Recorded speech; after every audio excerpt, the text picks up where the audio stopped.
Olá! Nós vamos agora iniciar o nosso semestre, 2020.2, com a disciplina de Materiais de Construção Civil 1. A disciplina de Materiais de Construção Civil 1, nós vamos estudar todos os principais materiais que são utilizados na indústria da construção civil, tá? Que materiais são esses? São materiais cerâmicos, os polímeros, que é o plástico, mais conhecido popularmente, tintas, vernizes, a parte de vidros, aço, agregados, que seria a areia, que é o agregado miúdo, e a brita, a rocha, que é o agregado graúdo, as pedras naturais, material betuminoso, tá? A parte de propriedades dos materiais, metais, né? O aço, metais, ligas metálicas. Então, nós vamos ver todos esses materiais durante esse semestre, tá? A unidade 1, que é a introdutória, nós vamos fazer uma introdução, por que a gente deve estudar esses materiais, por que a gente deve observar as propriedades dele, como é que eles são utilizados na indústria da construção civil, para que na hora que você como engenheiro for fazer o projeto para a escolha dos materiais a serem utilizados, essa escolha seja feita de uma forma correta, de uma forma em que você consiga garantir o desempenho da tua edificação, a qualidade da tua edificação, utilizando materiais de qualidade, e que a tua edificação, observando também a parte de custo-benefício, tá? Porque às vezes o arquiteto, o calculista, estabelece um material que você não encontra disponível no seu local da construção, mas você consegue substituir por um outro, não perdendo a qualidade. Então, é isso que nós vamos ver na nossa primeira aula, tá? Que nós vamos dar continuidade na aula 2. Eu vou dividir essa unidade 1 em duas aulas.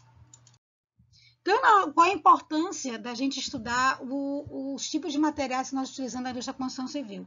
Primeiro é conhecer o emprego de cada um, em que situação ele é mais adequado, as suas propriedades, as limitações de utilização, as suas vantagens e como é que ele deve ser utilizado. No caso dos agregados, que é a parte da areia e da brita, a areia seria o agregado miúdo e a brita o agregado graúdo, para poder estabelecer qual é a quantidade correta desses materiais para entrar na confecção de duas misturas muito utilizadas na indústria da construção civil, que é a argamassa, ela é o quê? O cimento Portland com a areia e com a água, e a cal hidratada para melhorar algumas propriedades dela, e o concreto, que seria uma das misturas mais importantes, porque é o segundo material mais consumido no mundo, só perde para a água. O concreto é o quê? É o cimento Portland, a areia, que é o agregado miúdo, a brita, que é o agregado graúdo, mais a água, e também a gente coloca outros materiais, que seria a parte de aditivos, tá? Outra importante dos materiais é que a qualidade da tua edificação vai depender da escolha do material que você fizer, tá? Você pode ter uma economia ou não na tua construção, dependendo do tipo de material que você escolher, tá? A escolha correta daquele material também vai minimizar ou vai evitar ou corrigir o surgimento de problemas, que a gente chama de patologias, e vai responder a problemas considerados insolúveis. Então, essa é a importância do estudo dos materiais de construção, tá? Aí aqui a gente tem uma foto de uma edificação. Essa edificação é lá no bairro da Jacarecanga, que até então era o edifício mais alto de Fortaleza. Hoje não vai ser mais, né, com a construção do edifício ali da Dormatel, na beira-mar, que se não me engano vai ter 30 andares, ou é 40 andares, tá? Então, esse prédio aqui, a gente vê vários materiais sendo utilizados. Aqui, os tijolos é material cerâmico, a gente tem aqui o concreto, né, para a parte estrutural, que utiliza o cimento Portland, os agregados, né, areia e brita. Tá? A gente tem aqui a madeira, né, para as formas. A gente tem o aço, que entra na composição do concreto armado. Na construção do edifício desse, a gente tem toda a parte dos polímeros, né, na parte de tubulações, das instalações elétricas e hidrossanitárias. A gente tem a parte do aço e também do polímero nas esquadrias de PVC ou esquadrias de alumínio. O vidro na parte das janelas, madeira também na parte das portas. Então, a gente utiliza vários materiais na construção de uma edificação deste tipo, que é uma edificação vertical. Aqui é um exemplo do metal sendo utilizado para a estrutura metálica. Aqui é uma estrutura mista. A gente tem a estrutura das vigas e pilares em estrutura metálica e as lajes em concreto. Esse aqui é o edifício do Tribunal de Contas do Estado, que fica ali em frente ao Parque da Criança, já foi finalizado. Ele também, essa parte da frente dele toda é em vidro espelhado, então outro material utilizado.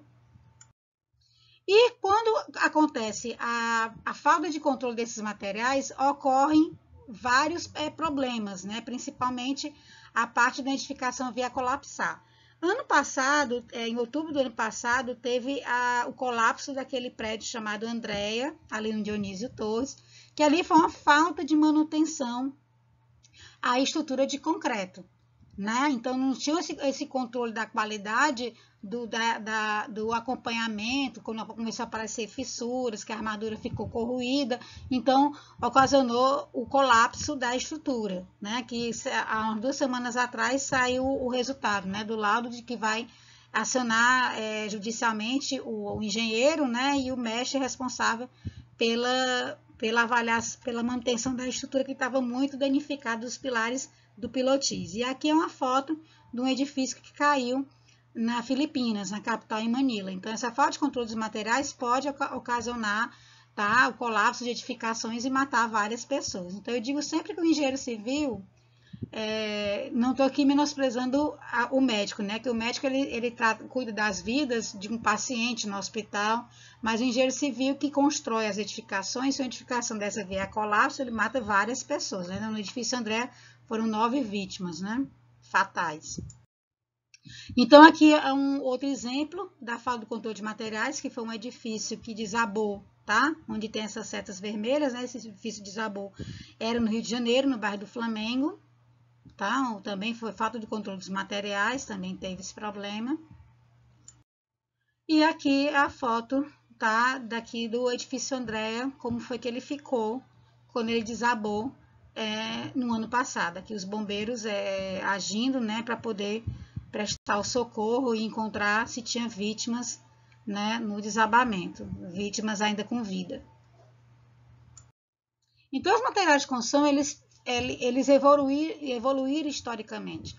Antes dos anos 1850, a gente disse que era a era da madeira, do tijolo cerâmico, né, da pedra, do concreto e do ferro, mas um ferro bem simples. Entre 1850 até o ano 2000 foi a era do aço, tá? Apesar de ter as estruturas de concreto e de madeira, mas foi o desenvolvimento do aço para a gente ter um aço de alto desempenho. E aí o concreto construído, em vez de ter uma espessura, por exemplo, na década de 50, a espessura de recobrimento de um pilar convencional era 30 centímetros, 40 centímetros. Com o desenvolvimento do aço de alto desempenho, esse recobrimento hoje é em torno de 12 ou 15, chega até 15 para, por exemplo, ali na Praia do Futuro, que tem uma alta maresia, né? Aí para corrosão do aço, ou então para você, mais normalmente o recobrimento é entre 9 e 12 centímetros. E a partir dos anos 2000 foi a era do polímero, a era do plástico, ainda continuando o concreto, a madeira e o aço. Então, essa é a evolução histórica dos materiais de construção. Então, a gente vê o que eu falei, né? Com o desenvolvimento do aço, tá? De alta qualidade, né? O aço especial. Em 1939, se a gente tivesse uma peça estrutural que ele tinha um FCK para dar de 29 MPa, tinha que ter um pilar de 40 por 40, tá? E o recobrimento de 40 centímetros, tá certo?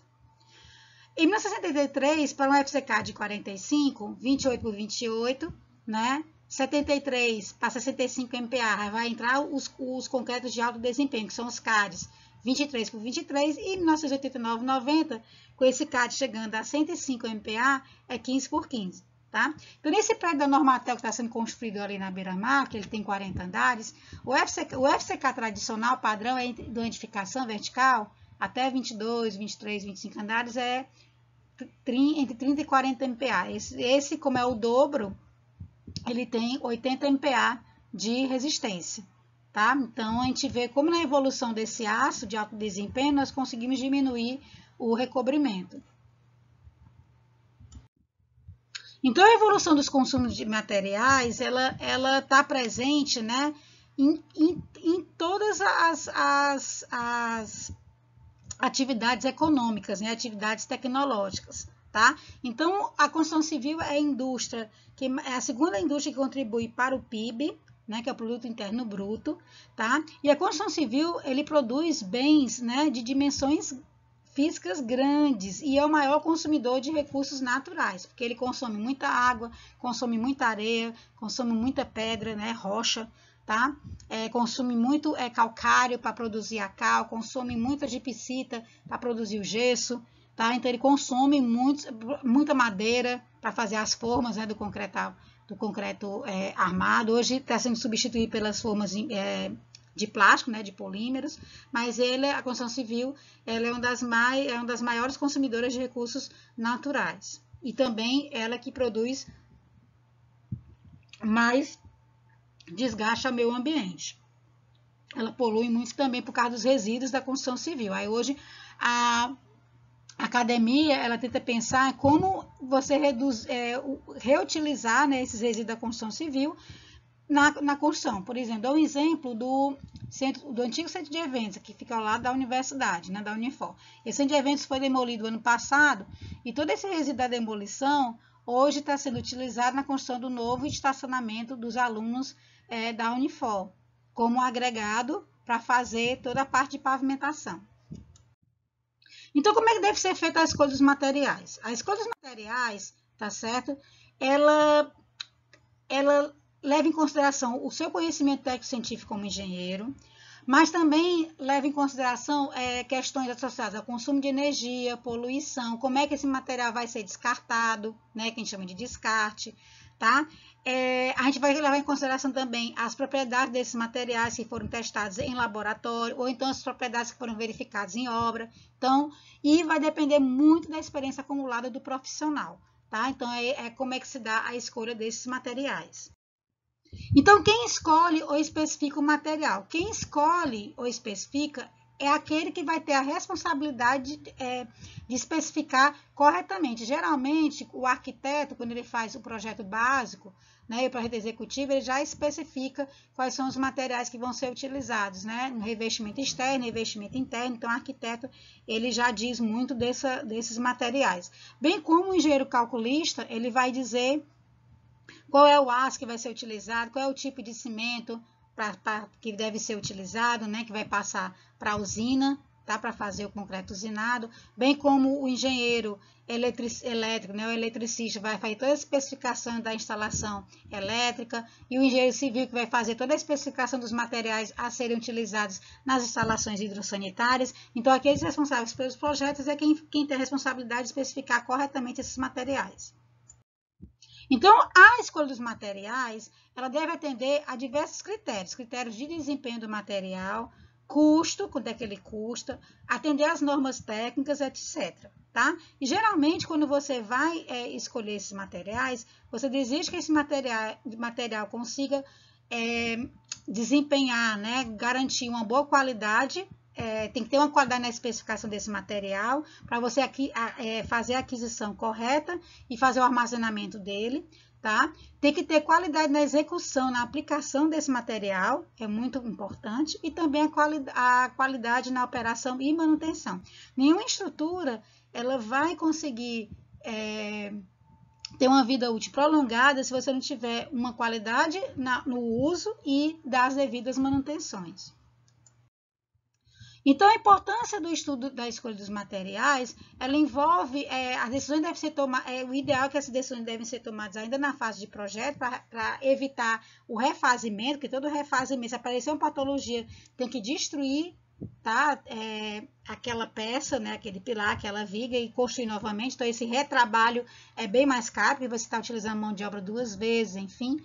Então, a importância das coisas materiais, ela vai ser, leva em consideração vários fatores ambientais, de consumo de energia, como eu falei, poluição, meio ambiente, a parte de descarte, envolve também fator de conhecimento técnico-científico do engenheiro, a experiência acumulada do engenheiro, as propriedades do material e o custo e benefício desses materiais.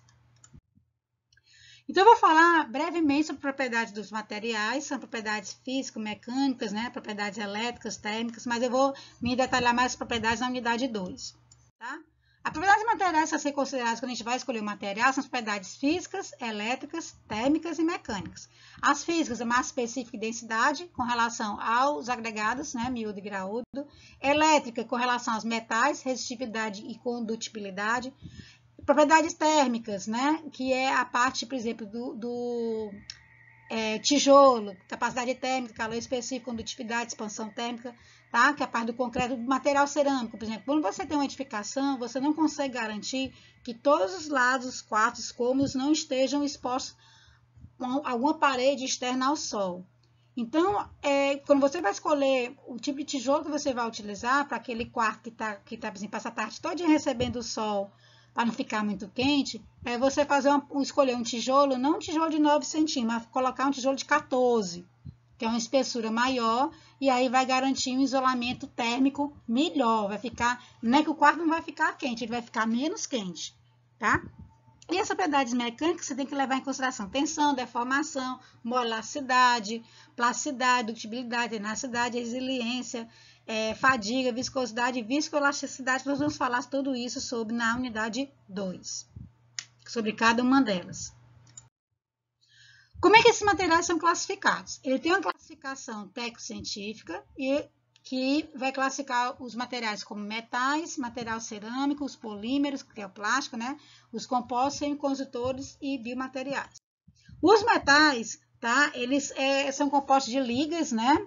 Metálicas, tá certo? Você tem os metais ligas de zinco, ferro, cobre, tá? Os metais podem ser utilizados para uma estrutura, como tem aqui, né? O steel frame. Ele é utilizado também no concreto armado. Os metais é utilizado também na instalação elétrica, em fios e condutores. Tá? Os metais é utilizado também em tubulações de gás, tubulação de água quente. Os metais é utilizado na parte de ferragens, de esquadrias, né? Então, é um material amplamente utilizado. Então, esses são os metais.